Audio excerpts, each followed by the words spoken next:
How do I think the pyramids were built? To be honest, I have no answer to that question.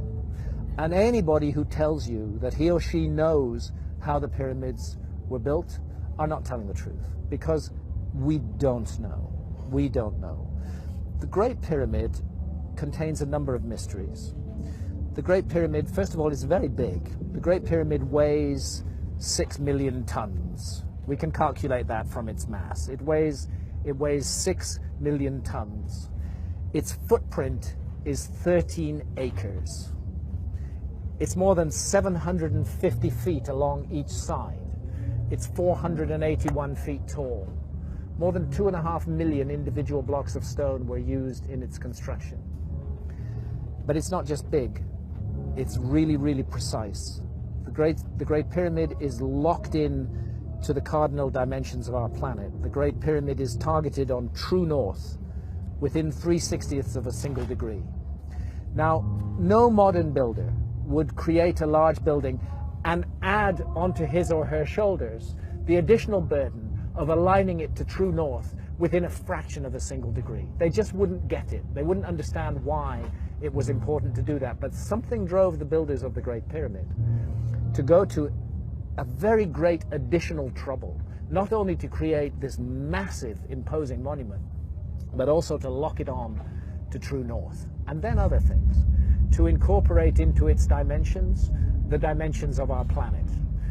I don't want to get too numerical or possibly even boring here, but if you take the height of the Great Pyramid and multiply it by 43,200, you get the polar radius of the Earth. And if you measure the base perimeter of the Great Pyramid accurately and multiply that measurement by 43,200, you get the equatorial circumference of the Earth.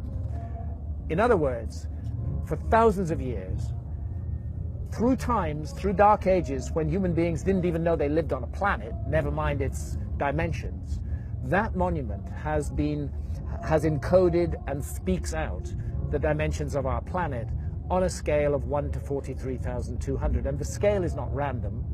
The number 43,200 is derived from a key motion of the Earth, which is called the precession of the Earth's axis. The Earth wobbles on its axis very slowly at the rate of 1 degree every 72 years.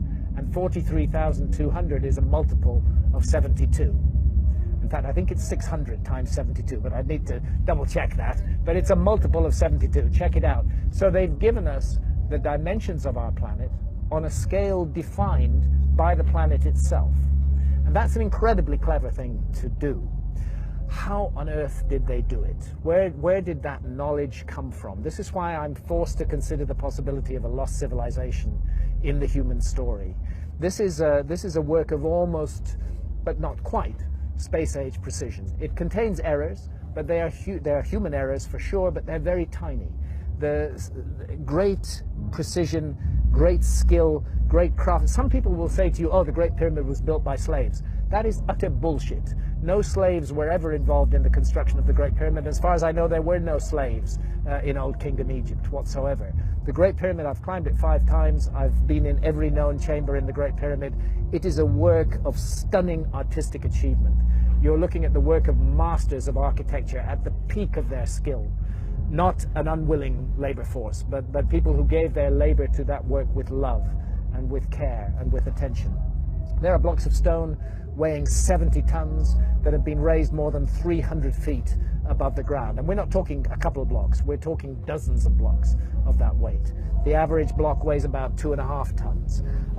It's the moving of those huge blocks of stone, their arrangement into a high precision monument, and the achievement of actually doing it, because you know, if you make a small mistake at the base, by the time you get to the summit of your 481-foot high pyramid, you don't have a pyramid, you have a corkscrew. You know?